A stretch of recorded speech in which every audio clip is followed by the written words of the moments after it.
And granted, this is 1996 or 7. I go to visit this guy's property, and next thing I know, I'm just walking around and I'm just eating one new fruit after another. I tried mangosteen for my first time. I tried this fruit called Colombian zapote. I ate like this fruit called arasa. Anybody ever heard of it? Arasa? Eugenia stipentata. It's from the Amazon. It's a shade-tolerant understory guava relative that's just unbelievable. So I tried all these new fruits, and I was just like, each one, I was just like getting this spark of like creation. Like, how is everyone not eating all of these amazing fruits? This is like a gift from God, you know, and we're in such a mess of confusion around who she even is. But here I am eating all of these just most delicious, incredible fruits. And I was like, wow, I want to grow all these fruits. I want to grow them and I want to feed them to people. And so I started doing it. I hired the couple, the older American couple, to consult and help me do my first big round of planting. Meanwhile, he had a big nursery with all the weird fruits that he was growing. And next thing I knew, I planted, with the couple and my sister, we planted around 80 fruit trees. Probably around 75 species of fruit trees, like a month later. And that was the beginning. And now, I want you guys to understand, and then next thing I knew, I got the bug. Like, I got totally passionate. I know I don't seem passionate, but I got totally passionate about traveling around and finding new foods. And not only finding new foods, but understanding the relationship between the people that grow these foods and these foods. And if you were ever to put a little name under a title under my name, I would say I'm an ethnobotanist. Ethnobotany is the study of the relationship between human beings and plants. And so I just got the bug. Like, I want to go travel the world, not because I want to like I don't know, see all the churches or like, you know, I don't know, go to the museums. Like, I want to go and see the people and the foods and their relationship with their plants. And so that was around 1996, and yeah, I started traveling all over. Like, I went deep into Borneo, Malaysian Borneo, and then next thing I knew, I was like 20 hours in a boat in the Amazon, and I was traveling and going deep into villages and seeing what people were growing, and just how not even just foods, like how much plants are like just so integrated into life, you know, and the relationship and the love and the care and the dedication that these people have with their plants, and their literacy in the language of plants, you know, deep literacy of like deep listening to the symphony of plants, which is, raise your hand if you can relate to even what I'm saying right now. Or, okay, cool. Wow, this is, no, I mean, you guys got up at 9:30 on Sunday morning, the weirdest time slot of the weekend, to come to the Church of Fruit. Hallelujah. So I'm getting to why I really want to just go down to the core of why we say that, so you maybe get that out of your mind that, wow, this guy's really weird.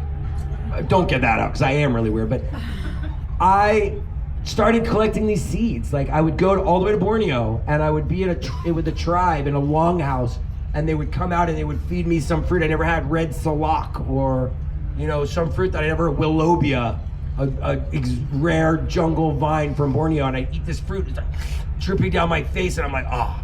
Then I would take the seeds, I put them in my bag, I stick them in, no, I'm just kidding. I would put them probably in my pants as I was walking through the, you know, border into Costa Rica.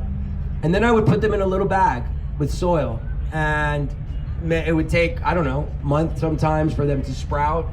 And then they would stay in my nursery for maybe 6 months or 8 months, and I'd care for them and love them and water them, and like me and a whole group of volunteers that were out there living with me, and we're caring for them. And then eventually I have a little label on it, and it's like, I have the memory of like the day that indigenous person fed me that willobia in the longhouse in Cebu, Sarawak, Borneo. And then I planted in a garden. It's a vine, so I had to like grow it up a tree, and next thing I know, I'm watching it for many years. I'm watching this fruit for many years grow, this plant, this vine. And then maybe 6 years later, I see the first flower. And And I'm walking around and I can see the first flower and I'm so fucking excited. I know I don't seem excited, but I get so excited. And I'm every day giving farm tours and showing people and introducing all the people to the plants, and I see the first flower. And then over the next 6-8 weeks, I watch that flower turn into a small fruit, and then all of a sudden one day I see it turn color and it's ripe, and I get a stick and I knock it down and I'm there with a group of people and we eat it. 8 years after, or whatever, 6 years after I first collected that seed. Thanks for coming, you guys.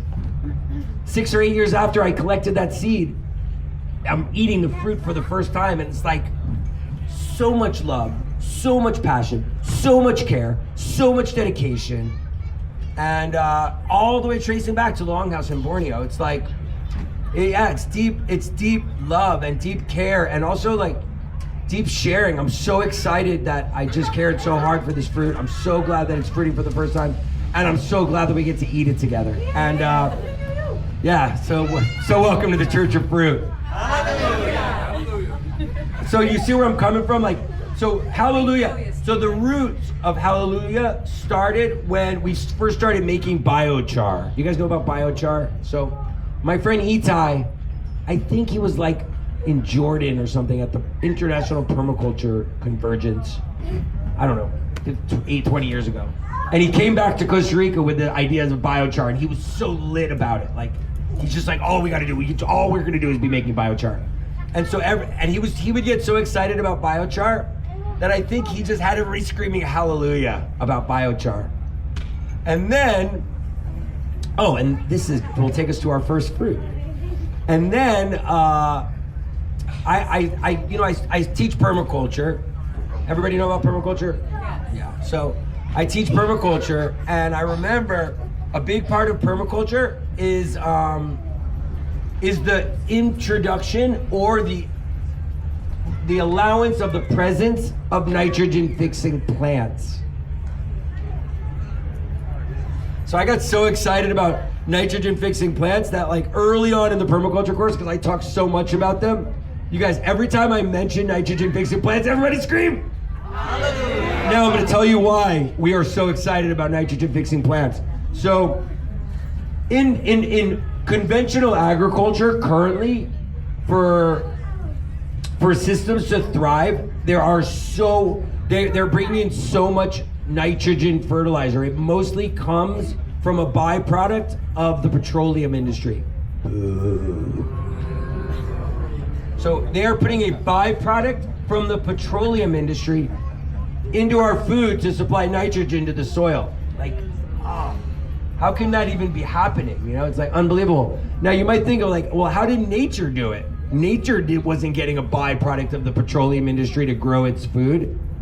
And the way it works is you can go into like a forest in Sri Lanka, you can go to a backyard in Philadelphia, you can go anywhere, and there are nitrogen-fixing plants just there. There's nitrogen-fixing trees, there's nitrogen-fixing shrubs, there's nitrogen-fixing vines, there's nitrogen-fixing ground covers.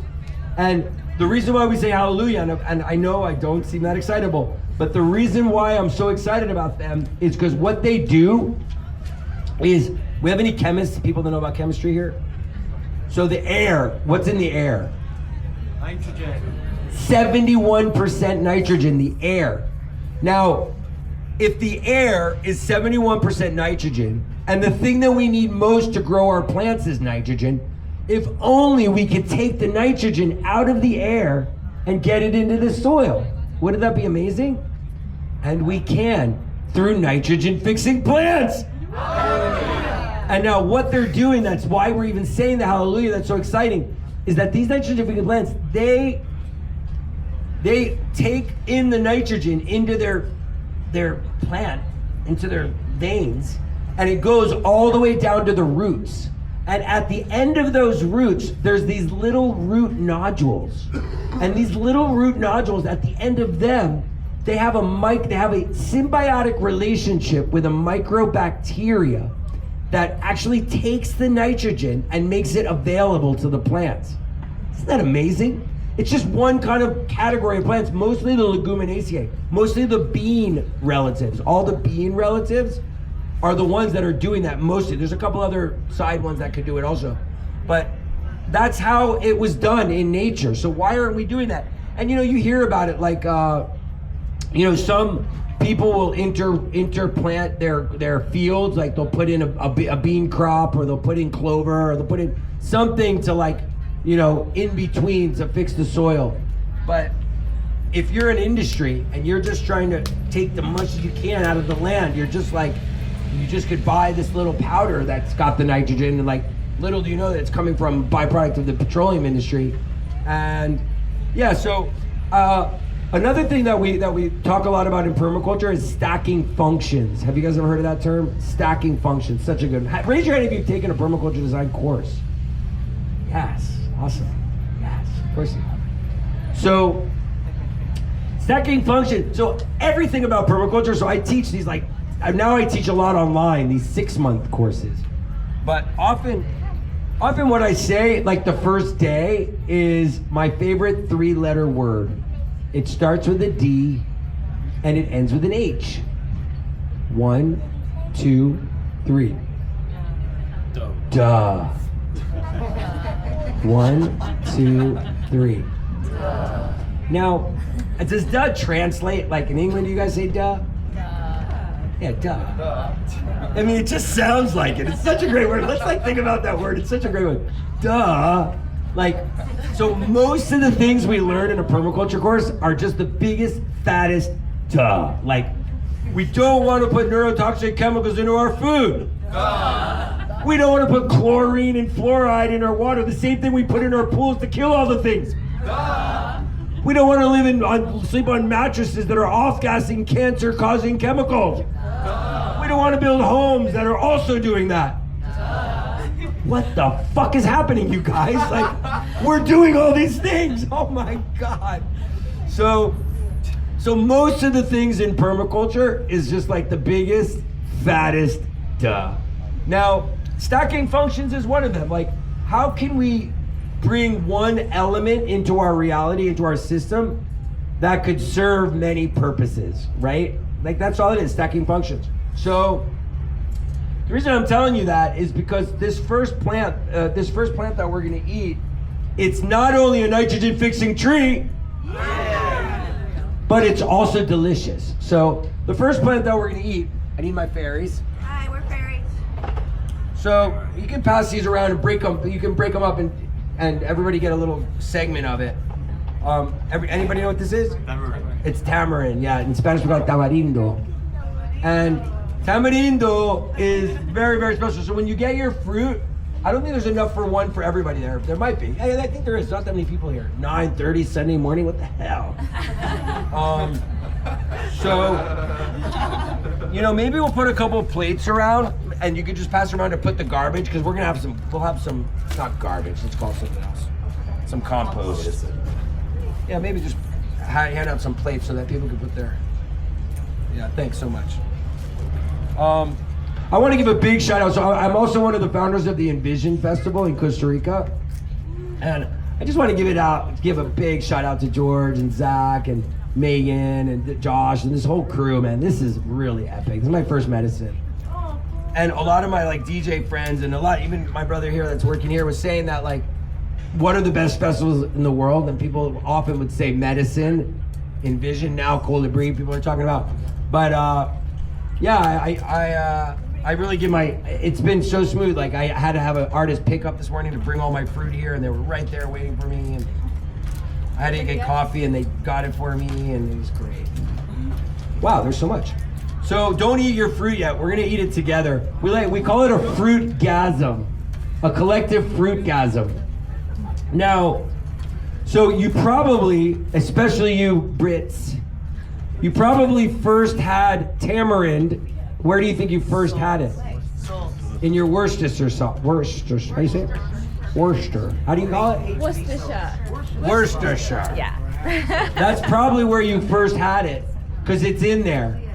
Another place, if you're from Mexico, they often make little sweet treats with it.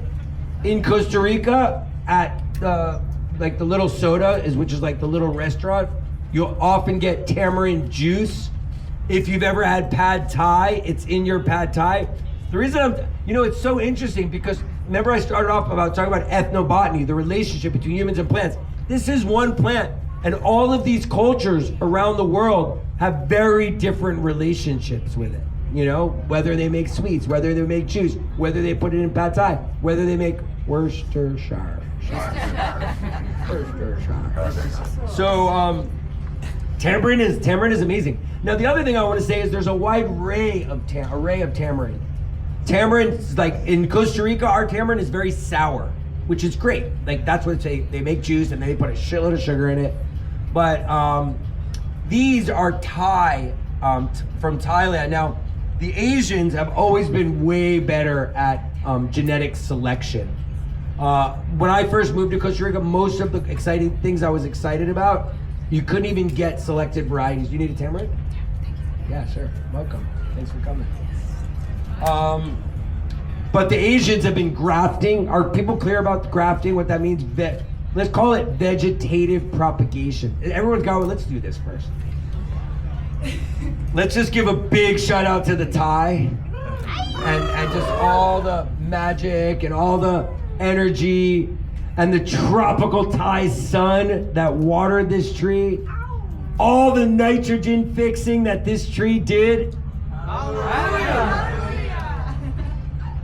Yeah, and just the selection over time and the fact that they're organized enough that they probably have big orchards and they now even in sometimes conventional food stores in the US, I'm seeing these boxes of Thai tamarind and I just am so happy about it.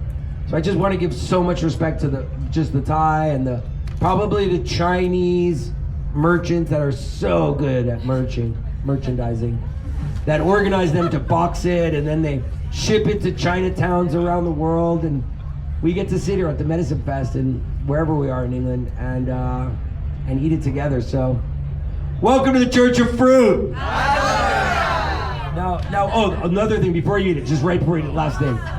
So, my favorite Spanish word is saborear. Let's all say that. 1, 2, 3. Saborear. Does anybody know what the translation in English? To savor. Who said that? Nice. It means to savor. And it comes from the root sabor, flavor. Saborear, the verb to take in the flavor, but with all of our senses. So let's do that as we eat this. Hallelujah. Let me hear it. Wow.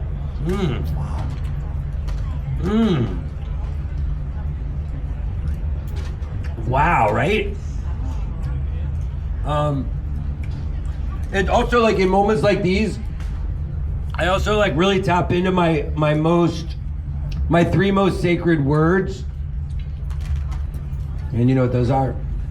Lucky fucking duckies. We are such lucky fucking duckies just to be here right now and that raise your hand if you have an earache. Yes. Raise your hand if you have a toothache. Not a little bit? Send him healing tooth energy. No, I mean like these are things that we often take for granted. So I just want to be really just so much gratitude that we get to sit here in sacred ceremony at the Church of Fruit on this beautiful Sunday morning.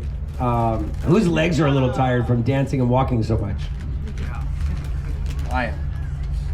Wow, they just gave me this, coffee's been like a little thing. I camp way out there, the line is like 20 miles long. I wake up in the morning, I really want a coffee. And I just found they have these little packets of this like nootropic. Yeah, I'm super grateful for it. All right, so where do we go? So many things to talk about. Oh, I guess we could go into the Sapindaceae. Anybody know the Sapindaceae family? You know it? No, you were talking about stacking. Oh, stacking functions. No, I told you. So the tamarind, thanks. So I have attention deficit order, ADHO. Do you know about that? It's the opposite of a disorder. Don't fucking tell me I have a disorder, ADHD. Fuck you, man. I'm fucking order, man. I can talk about 20 things at the same time. I don't need to talk about things. So the functions that I'm stacking here is that not only is tamarind a nitrogen-fixing tree, but it also makes the most delicious fruit. And there's a lot of nitrogen-fixing plants that have many uses. Like for one, like another one is Caliandra, which is this gorgeous little puff flower. I don't know if you know that one. Or yeah, there's this one called Canophycilla, which is the golden shower tree. And it's also nitrogen fixing, and it's also gorgeous. So it's like, you see what I'm saying? It's like when we're gonna put a plant into our system, how can we have it serve the most purposes as possible? You know, even like in all of these permaculture lessons really apply to our life. Like if you're gonna put a nightstand next to your bed, like maybe you're gonna have a place for your phone and maybe a little drawer to put your journal and your sex toys. Oh, did I just say that out loud? You know, you want it to serve many purposes. So Sapindaceae is really one of my favorite. It's really one of my favorite families, and I'm going to start with maybe my very favorite Sapindaceae. What do you think it is? What's that? So my favorite Sapindaceae is, I think, Aki. Is anybody familiar with Aki? Nobody? Are you familiar with it? Yeah, of course. So Aki, the scientific name is Blaia sapidea. So Blaia comes from the guy Captain Bligh. Do you know who that was? Captain Bligh was the guy from the Mutiny and the Bounty. He was the guy that he was the captain. He was a slave ship captain that was bringing slaves from Africa back and forth and to Jamaica. And one of the trips, he decided, like, it's so hard. We have 10,000 slaves or something. We need to feed them all. Let's find ways that we can get like trees that grow high carbohydrates, like some tree that's easy to grow a lot of food. So he brought with him on the boat, like, I don't know, 5,000 breadfruit trees. And he was bringing them from Africa to Jamaica to make it easier to feed the slaves. Now, why would you only do, I mean, wouldn't you want to make it easier to feed everybody? Like, it's amazing. So breadfruit is this tree that grows incredibly large, and it pumps these big green fruits, like could have 500 on one big tree, and it could feed a whole freaking village. And it's a tree, so you don't even have to work that hard. So in permaculture, we want to try to meet our goals and use less energy. Like if you asked me, if I had to tell you what permaculture is in one sentence, I would say it is a philosophy driving us to meet our goals and use less energy. And maybe I'd add in the beginning, it's an ecological design system that does that. Does that make sense? Now when I say, I'm gonna go back to the Sapindaceae in a minute. I'm still there. But when I say we want to meet our goals, do we all have the same goals? Kind of do. Like at the end of the day, like often we're like, no, but we want to play more than we work. Raise your hand if you want to do that. We want to live somewhere beautiful. We want to eat delicious food. We want to feel lots of love. We want to, all the things. We want to be, maybe surrounded by beautiful children and then elders in a peaceful place and have lots of art and music and culture. So most people, we have a lot of the same goals. And then when I say use less energy, what do I mean? Like, what kind of energy do we even have? Like, we have physical energy. If I was to run back to my campground and back here, or if I was to walk 26,000 steps, which I did yesterday, at the end of the day, I'm tired. That's physical energy. Welcome, Louis. So at the end of the day, I'm tired, or if I had to like do my taxes, which I've never have because my dad still does it, or if I had to like respond to 20 emails, at the end of the day, I'm gonna be tired, right? That's mental energy. So we have physical energy, we have mental energy, we have financial energy, right? Like, can I even afford to do this, And then last, so often our whole realities are subconsciously being driven by those subconscious choices. Like, can I physically do this? Does this mentally make sense? Can I afford this? And then what permaculture brings into the system is how much like non-renewable resources is taking. Like, if I do this, like, how is this affecting like the world, and the resources? So permaculture, it's kind of like, you remember that before we all had Apple computers, what were those other ones called, PCs? And they used to have this thing on it that was like a antivirus filter. So I kind of think of it like that. Like, as you make decisions, it has to go through this like filter. And permaculture is almost like a filter, like, okay, what am I about to do? How can I do this and use less energy? Or how can I do this in a way that would be more conscious? Like, now when we go to the food store, and I'm sure you can all relate, but probably 20 years ago you couldn't. Like, when you go to the food store, you're trying to buy the thing that comes from somewhere closer. You know, maybe you're even buying at your farmer's market. You're trying to find something with less packaging, maybe coming in more bulk, right? You're thinking that way, and because you're trying to use less energy, because everything is like has this energy, this embodied energy in whatever it is. So we're constantly trying to do that. Now, is everybody clear the difference between? I ask these questions not like because I think anybody's stupid. Just I don't know what people know. So, have everybody clear the difference between perennials and annuals plants? If you don't, I can explain it. I'm happy to. Yeah, I'll explain it. So, annual plants, you made it. Thanks for coming. So, annual plants are plants that you plant in probably in the spring.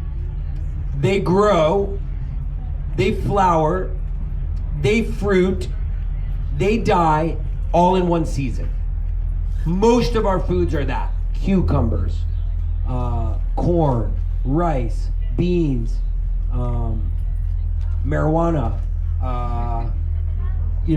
squash, watermelons, all these things, they come from annuals that we continually have to keep planting. Now, has anybody ever had a garden that you plant every year? It's a lot of work, right? They have to turn the soil, you may have to add compost. If you have a very big farm, you're gonna have to do that with a tractor, which is like steel and diesel and or if it's a small farm, you're in there with your shovel and turning it. And if you're making compost, that's also a lot of work. If you're not making it, you're buying it, and you probably had to work to get that money to buy. It's like all energy, see what I'm saying? And where perennials are plants that just keep giving every year. Every year they just keep giving you whatever it is that it gives. So it's like, imagine like something like a breadfruit every year. So my neighbor Patty, may he rest in peace, my neighbor Patty was my neighbor in Punta Mona. If you write anything down today, this would be the thing I would write down. He would say to me, boy, if you plan things right, all you do is reap. If you plan things right, all you do is reap. Reap is reap is just harvest. And you know what? If anybody's ever set up like a permaculture system, in the beginning it takes a lot of work to like get organized and to set up. And then you know where all your energy goes? To harvest and post-harvest. Yeah. Like harvest and processing, which is amazing. It's like that's all you do. Once the system's going, it just takes care of you. I often say if all of our grandparents had taken a permaculture course, we know what we would be doing? We would be chilling. We would be playing guitar with our children. We would be painting. We would just be chilling. Why? Because our grandparents planted the fast-growing hardwoods to fix our homes when we need to build a new one. They planted the palms that make our thatch roof. They planted the food forests that are just dripping food, so we're not worried about that anymore. We get to chill. So Bill Mollison, who was the guy that coined the term permaculture, he used to say, how can we design our realities to maximize hammock time? Let's give it up for Bill Mollison. Raise your hand if you resonate with that. How can we design our realities to maximize hammock time? Welcome to the Church of Fruit. Hey, Allison, will you do me a favor? Did anybody here not get the tamarind? People that got in here late, I want to make sure you get one. Allison's going to hook you guys up. The tamarind is a nitrogen-fixing plant. Hallelujah. Now, we don't have any rules here. People that came in late, we just have one rule. Every time I say nitrogen-fixing plant, we scream. Hallelujah. And every time we scream Church of Fruit, we scream. Hallelujah. And this one's dried up. oh yeah, just get another one. Yeah, it's not a good one. Yeah, it's not a good one. No, it's safe, but it's just not a good one. Oh, it's totally safe. Although it produces like this chemical very similar to LSD. Hey, Allison, this guy got a bad one. What? There's no bad. No, sometimes there is. You guys, like, again, that's why I start off by giving so much respect to the people that organize getting this shit here, because it's really amazing. Like, if you go to Chinatown, hey, come on in, you guys, to the Church of Food.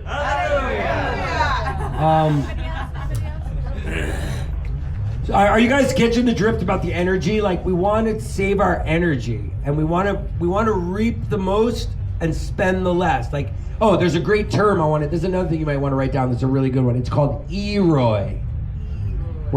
Anybody know that term? EROI? It's energy returned on energy invested. We're always doing that, whether we know it or not. Like, even in relationships, like, if I'm gonna hang out with Jess, and every time I hang out with Jess, she's just complaining to me and bitching to me and just like, you know, she doesn't really listen to me or my story. She's just always just like, and I'm not Jess, you certainly don't do that. I'm just picking out you as an example. You know, but every time I hang out with her, I feel depleted. Jess, I'm not gonna use you as an example, but Laura back there. Every time I hang out with them, I feel depleted. Can people relate to that? Do you have people like that in your life that, like, you go and you hang out with them and you feel depleted? And then there's other people that you go and hang out with and you feel totally charged and invigorated and you feel like regenerated after you hang out with them. Those are the people you want to hang out with more. Those people that are sapping your energy, you want to hang out less, right? Let me hear it. What's my favorite 3-letter word? 1, 2, 3. Yeah. Most of the things I will be talking about today are big, fantastic. Just so you guys know, we have an hour and a half. We're going to go fucking deep here. Did everybody bring their scuba gear? Yeah. We're going deep. We're going super deep. I'm not really sure where, but I have this, like, it's so funny, you know, it's like some people have like a PowerPoint, like that they can look at the slide and then it like triggers all the things they have to say. Like, I just have these fruits that have like endless stories. And you know why? Because I have deep relationships with them. You know, I feel like a lot of you are like my new friends, and like I have all these old friends. You know how fun it is when you bring your new friends to meet your old friends? It's like so fun. I feel like that's kind of what I get to do right now. And this is kind of my PowerPoint. Like, I just bring fruit and I get to talk about them. And yeah, so we were gonna dive into Sapindacea. So Sapindacea, I was starting to talk about Aki, Captain Bligh. I'm going back. I say I have attention deficit order, but I know where I was and where I'm going. So Captain Bligh brought the breadfruits, and they were running out of water on that trip, and they only had so much water. And Captain Bligh ordered the people to give the water to the breadfruit trees and not to the slaves. Like, slaves were dying because they were so thirsty. And then there was this whole mutiny on the boat. Like, the slaves were like freaking out. You can't give the water to the breadfruit trees, but meanwhile we're like dying of thirst. And anyway, he was a bastard, and the plant shouldn't even be named after him, but it is. Sapidia Blaia. And Aki is it's the national dish of Jamaica. It comes from West Africa. You know it? Yeah. You love it? I love it. Oh. It's so good. It is just so freaking good. Now, one of the most surprising thing for you guys is some of the best foods on the planet you've never heard of. Isn't that exciting? Isn't that exciting? Like, I'm not kidding. Some of the best foods you've ever imagined, you are yet to try. Raise your hand if you feel like you're pretty sophisticated with food, culinarily sophisticated. It's okay, raise your hand. It's okay. You feel you're culinarily sophisticated. I'm telling you that some of the best foods on earth you've never had. So Aki is this red fruit that's also in the Sapindaceae family. It's deadly poisonous if you eat it before it's ripe. It has to be ripe. And the way you know, it's not like maybe it's ripe, or it opens up. The fruit opens up. And in Spanish we call it seso vegetal, which means vegetable brains. Because it looks like these little brains, like literally it looks like you just like extracted the brain from like a rodent or something. Like, it really looks like this little yellow brain. I imagine it's great for your brain. You take them and you can eat them raw, but they're much better like sauteed with onions, and they're almost like scrambled eggs with umami cheese or something. It's like freaking orgasmic. Like, I fed it to my friend recently, and he said, what's that? I don't eat it, but foie gras. That's like some really weird like organ of something of a duck. it kind of has like that kind of consistency of like some kind of organ, which if you're a vegetarian that might sound gross, but it's not. Like it's so good. Like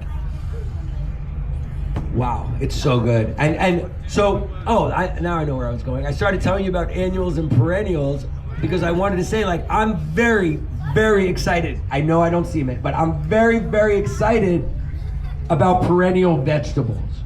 Perennial vegetables freaking turn me on. Like it is. And why does it turn me on? Because I can sit in my hammock and just eat them. I don't have to go make compost. I don't have to turn the soil. I don't have to have a nursery and start seeds. I didn't mention that's a whole other big job and work. And you have to water them every day. It's a lot of work. So, so this is a vegetable that's like eggs that just drips off my tree. And so my parents, I grew up in Miami, and my parents' house, I'd say probably a few years after I started planting fruit trees in Costa Rica, it was probably like 1998 or 1999, I planted an ackee tree in Miami in my parents' yard, and it grew huge. My parents just sold their house after 47 years, and the day after, I had the most epic collection of fruit trees around it. The day after, the people that bought it cut every one of them down. Fucking bastard. And the thing is, there were people we knew. There were my mom's really good friend's grandson that bought, and I walked him around like passionate. I can't imagine, but I was so passionate showing him the fruit trees. And like the day after, he just cut him down because he's like, oh no, I wanted more space for my dog. Like, the trunk of the tree is taking up no space, jerk. But anyway, we had this giant ackee tree in the front of my parents' house. And often, like in the season, there would just be like Jamaicans parked all around my parents' house, just waiting for us to come home to ask permission. They always ask permission to see if they could take some ackee. The tree would load up a tree. All the Jamaicans in Miami knew about my parents' ackee tree. It was so big. It was so productive. And it's such a great way to connect with people is through the fruits and plants and when they're excited about their plants. Like when I'm in New York City or like I'm in a big city, and I get in an Uber or a taxi, and the driver is clearly from a country I barely have heard of. Like right away, what do I ask him? Where are you from? Because I'd love to know. What do they grow there? Because the minute he answers me, I know so much about, like, what's the main thing they grew in your village, you know? If they grew mango, or if they grew coffee, or if they, right away I know a lot about, and then I'll keep asking, I like to know the elevation, like, so I know where, in relation to the sea. That's one thing I've learned a lot about through permaculture, is just like really observing and understanding just climates and what grows in places and why. So, yeah, was I on some train that I didn't finish? Yeah, pretty good, right? Yeah, pretty good. So Sapondaceae, I was talking about ackee, I love it. So the most common Sapondaceae are the lychee, longan, and rambutan. So I think we'll start with the rambutan. I hope I have enough. Let's pass out these rambutans.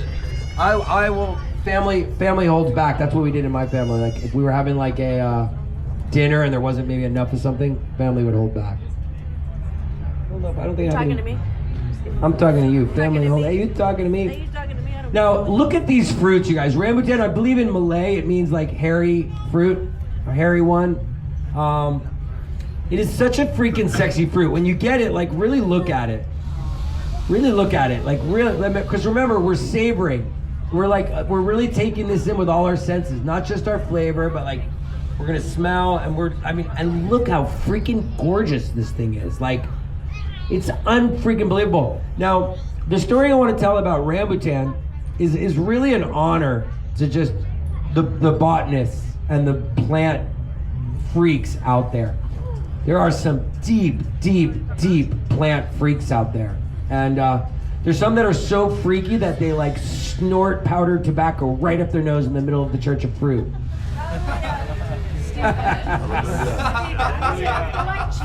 It's in the lychee, yeah. Sapondaceae is the family. So it's lychee, longans, and rambutan are all the same family. Now, so when I first got to Costa Rica, there was a guy, American guy, who brought rambutan seeds to Costa Rica. Now, Have you guys ever heard the term true to seed? Do you guys ever hear that term? It's a great one. So, certain foods, you take the seed of that food and you plant it, and it's exactly like its mother. And that means true to seed. Like, if you take a tomato seed and you plant it, the tomatoes that you're gonna get from it are gonna be just like the tomatoes that you took it from. Cool, right? On the other hand, if you take an avocado seed and you plant that avocado seed, you're not gonna get an avocado just like the mother. It could be completely varied. So I wanna go back to the rambutan. There was this guy in Costa Rica that went around and collected many, many, many different rambutans. And he planted out 2,000 trees of rambutan. Now, just to give you context, he probably spaced them at 6 or 8 meters. 6 or 8 meters apart. 2,000 trees. I'm not, oh, thanks. But, yeah.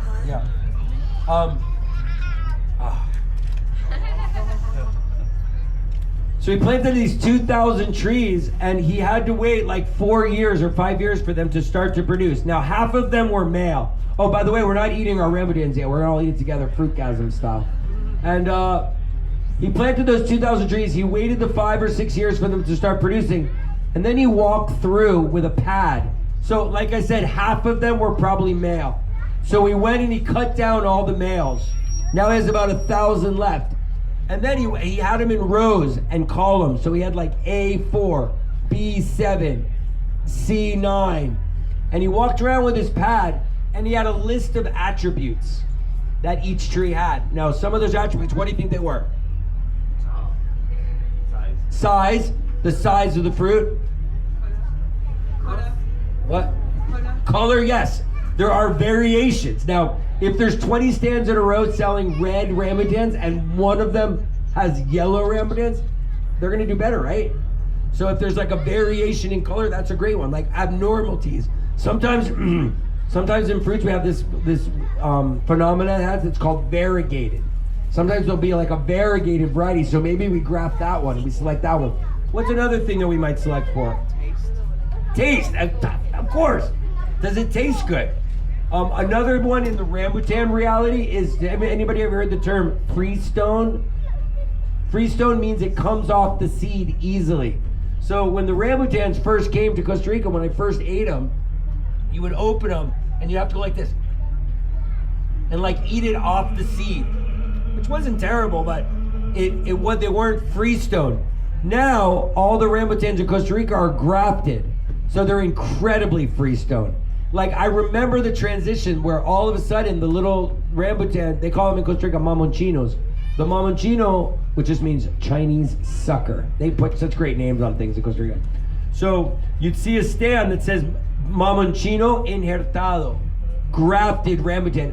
Should I explain grafting? I just want to make sure we understand.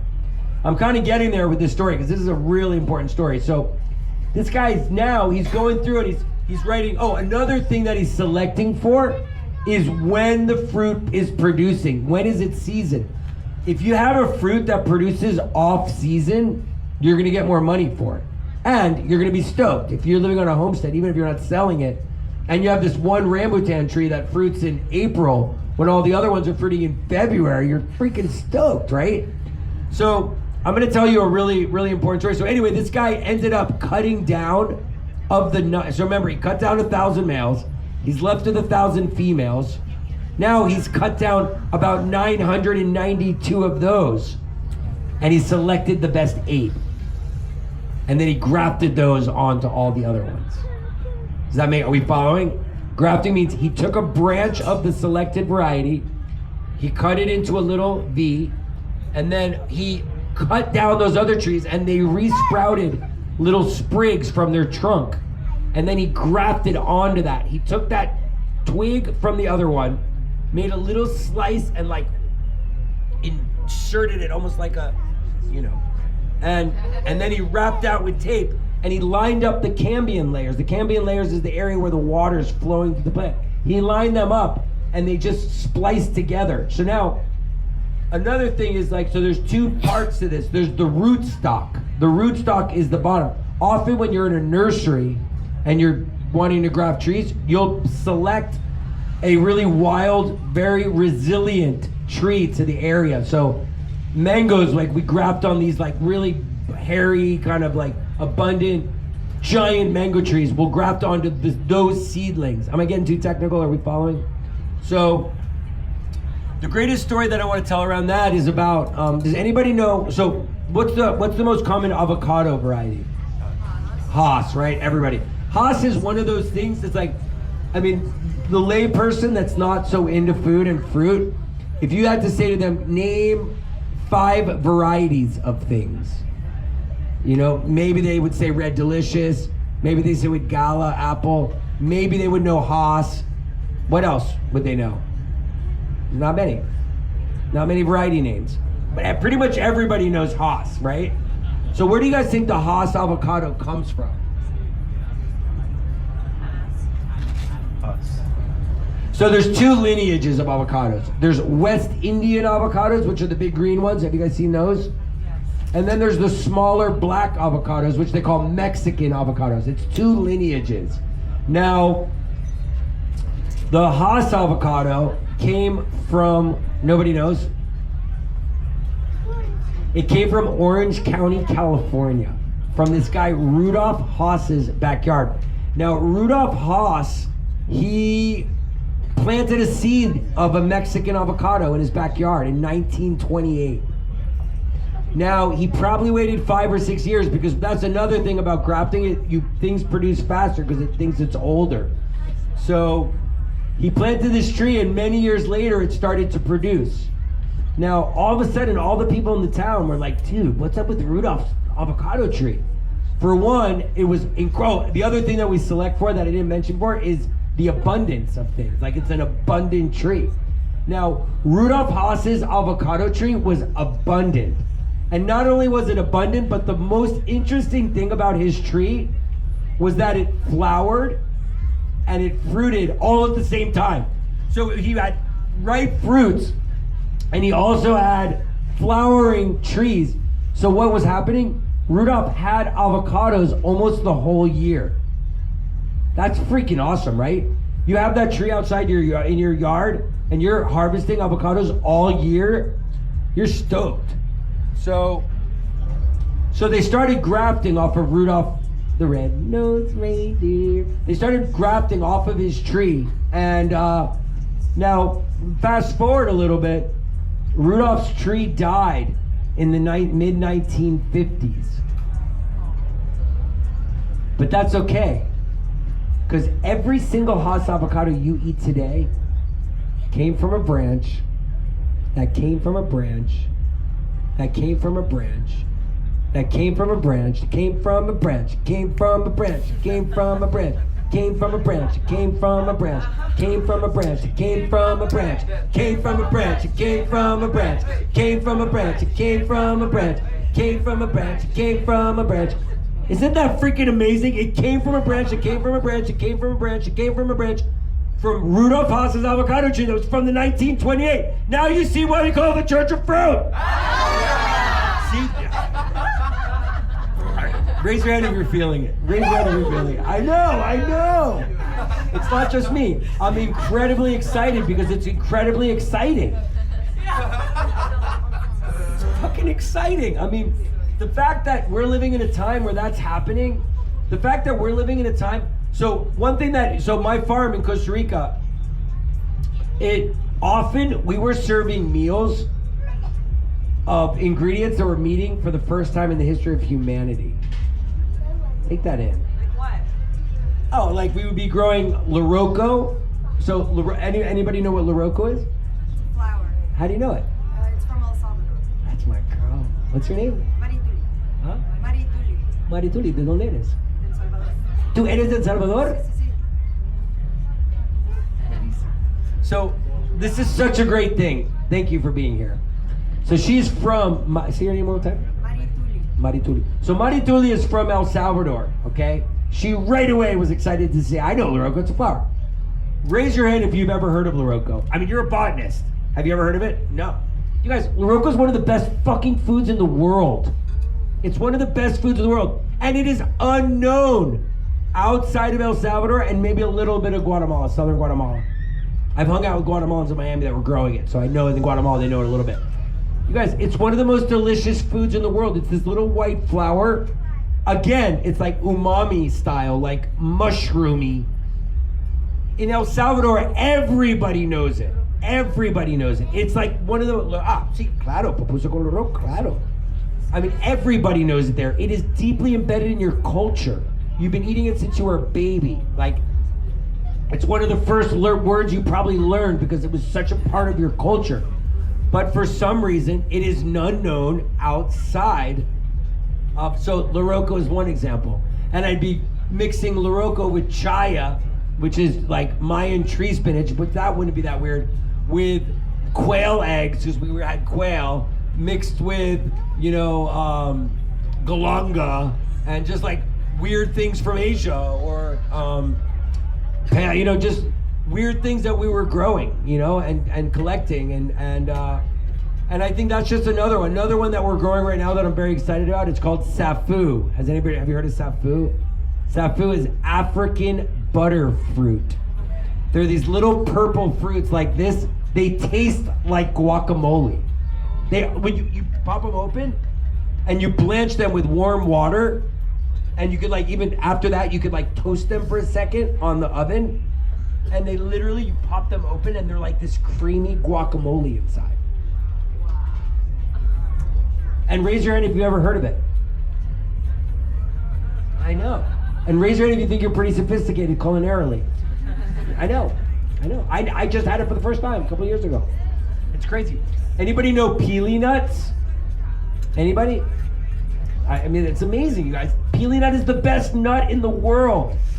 And we have a very sophisticated group here. You've heard of pili nut? Oh my God. So pili nut comes from the Philippines. If anybody here was Filipino, they would be, yeah, pili nut. They'd be so excited because it's so deeply embedded in their culture. And it grows in the forests of the Philippines. And there's this company in Hawaii called Manalao, which is one who made the macadamia nut famous. They're the biggest macadamia. They were the original macadamia. So macadamias are native to Australia, but they ended up growing them out in Hawaii. Some entrepreneur had them in Australia and then planted a big orchard out in Hawaii. And before they did, the guy who was doing it was trying to decide between growing macadamia nuts or growing pili nuts. And he chose the macadamia nut because it was rounder and whiter, where the pili nuts are a little darker and they're more oblong shaped and a little harder to crack and keep them whole.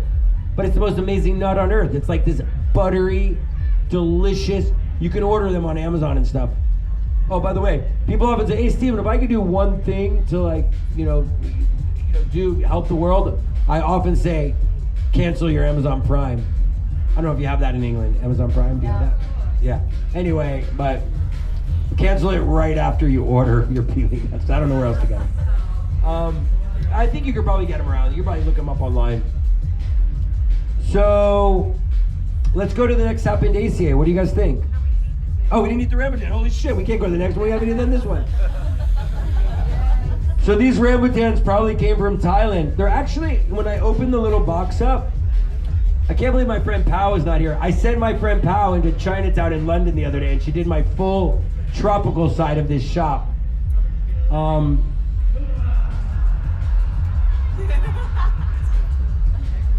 Let me hear how excited we are for the rambutan. Rah! Louder. Rah!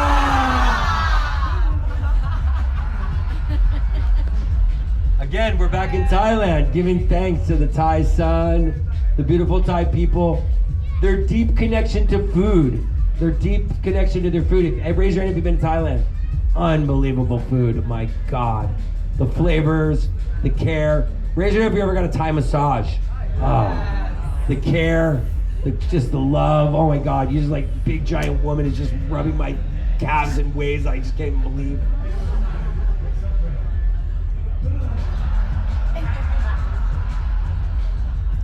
Lucky fucking duckies. Welcome to the Church of Fruit. Hallelujah! So the way you open it, kind of just pop it like that. It has a seed in the middle. Now there's this book that's out of print. It's called Menager's Nuts of the World. I'm in it. No. It's a book about all these great nuts, and I read it, and I haven't done it much, but you can take the seed of the rambutan and toast it like an almond. So you're gonna take your fruit, and as a seed, you eat around the seed. If you bite into the seed, it's okay, but come, let me hear it. A little more, a little more.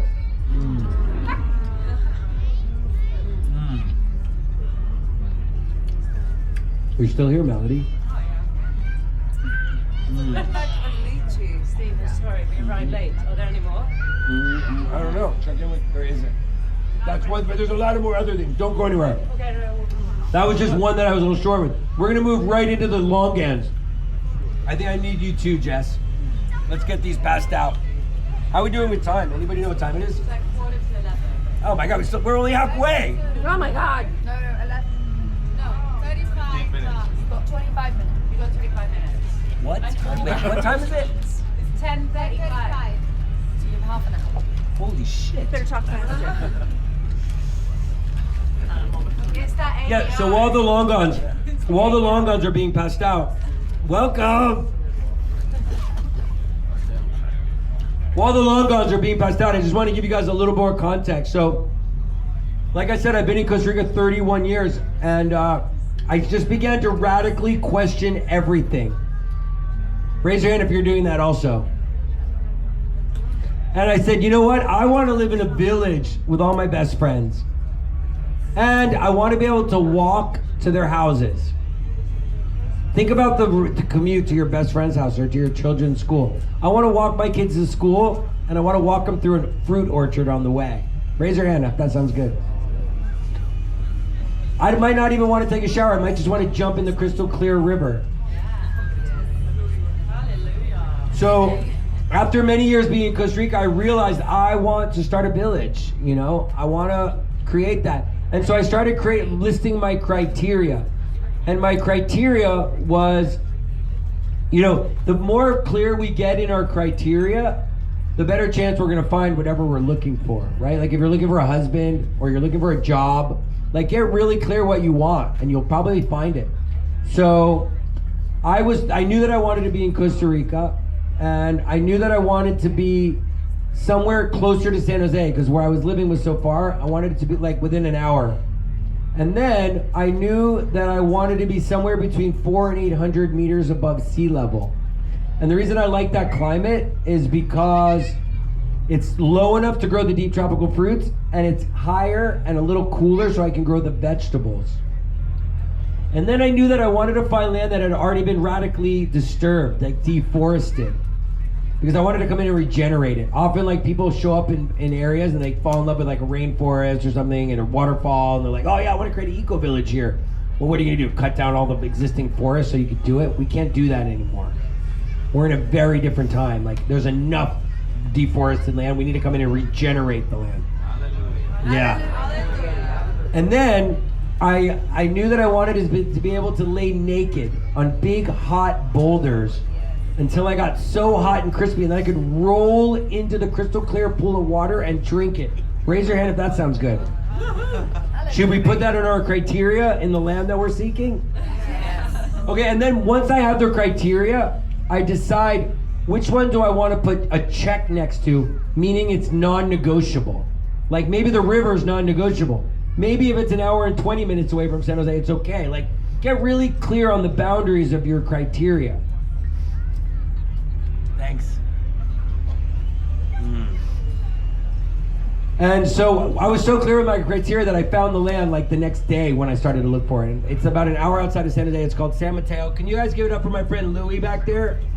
Because Louie, just like you guys, was sitting just like you guys are at a talk of Church of Fruit that I was giving at the Envision Festival in Costa Rica. And he was just sitting there listening to me, and I was telling a very similar story. And Louis there is from the UK. I don't think he had like intentions to move to Costa Rica. He was just there at the Envision Festival. Here he was just listening to me say all this. And yeah, that checks. River, walk my kids, yeah, live next to all my friends, And guess what, you guys? Louis is finishing his house right now in Costa Rica in Alegria Village. It's true. It's true. And so, yeah. So the first community was called La Ecovia, and there was about 45 families there from 20 countries, and they started a school. The parents co-created. And then my 2007 Burning Man camp. Raise your hand if you've been to Burning Man. Going this year for my Amazing. This will be my 22nd Burning Man. I go with my dad. It'll be his 19th. But my 2007 Burning Man camp bought the land up the road, and that's called Tacotal, second community, another 20-something families. And then in 2018, and when I say we, I raised money from investors. We bought 170 neighboring acres, which then became Alegria Village, where Louis and Raya live. And yeah, that became another 145 families. So now it's like over 200 something families. That's gonna be about 800 people. In Alegria, there's already about 70 houses built. Like, it's a full village. And you know what's so cool about it? At the center of it, there's not a golf course.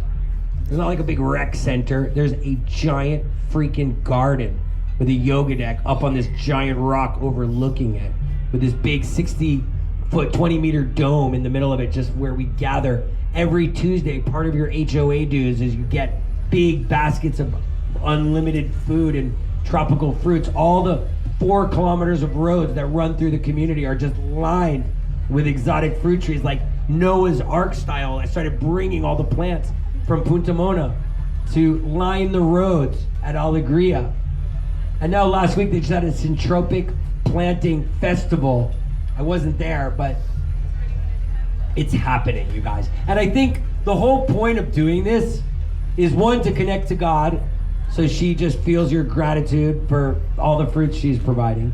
To give a little bit of context on permaculture, but more than anything is to get you to radically freaking question the way things are. Because things are the way they are, but they don't need to be that way anymore. Like, we have full sovereignty to choose the way that we want to live, and the way we want to commute our children to school, and the way we want to have the commute to your best friend's house, and what that looks like. So, yeah, I'm on a deep, deep journey. An interesting thing that happened was this guy, you guys know who Zac Efron is? Yeah, I didn't know who he was, but his people called me and said, hey, yeah, Zac is doing this show for Netflix. It's called Down to Earth with Zac Efron, and they want to feature you and your work in Costa Rica. So I didn't know he was either. They were like, yeah, he's this child actor. Like, anyway, I was like, great, yeah. So he came down, and next thing I knew, 2 or 3 years later, on Netflix, this show came out, and literally like tens of thousands of people started writing me. It came out in the heart of COVID, like right in the deepest heart of COVID, July 10th, 2020. And it was the #1 show on Netflix for like 11 days internationally. And it was amazing what happened. So now I was like, wait a minute, I guess I gotta make another show. So we are. It's called The World Makeover. How badly does this world need a radical makeover? And who is gonna do that if it's not you? We get to come to places, can we give it up for my friends back there? I'm not gonna give too much shout out, but just Medicine Festival is thank you so much for creating this space. Because what happens here at festivals like this, and the reason why I started Envision, is I wanted people to be able to come and taste how freaking delicious not only all the exotic fruits are, but how delicious it feels to live this way. How many times this weekend have you felt like, why can't it be and feel like this all the time? How can we create a reality that feels like it feels right now when we're here at Medicine Fest, where I can walk to all my friends, I'm dancing, I feel alive, I feel in touch with who I am. Why do we go back, in Burning Man we call it the default world. On Monday, are you just gonna go right back to the default world? And I'm not judging, I mean, I'm sure most of you are radically, very alternative and already doing things very alternative. And you guys are the mycelium reality that is infecting your families. Raise your hand if you're the weirdo, black sheep of your family. Every freaking one of you. That's why you're here. What? Rainbow sheep. Rainbow sheep. Yeah, thank you. You are the rainbow sheep in your family that are getting them to eat organic and are getting them to be conscious. Maybe you're even getting them to hold hands before the meal and just say, give thanks. Maybe you're, trying to just bring presents, trying to get them to sit in nature. Right? You're all doing those things, I imagine. So the work that you're doing is so important. You are this mycelium network that is spreading this change everywhere you go. Thank you to the I want that one. You got me such a big, fat, chunky one. I chose it out of all the ones I had. Thanks so much.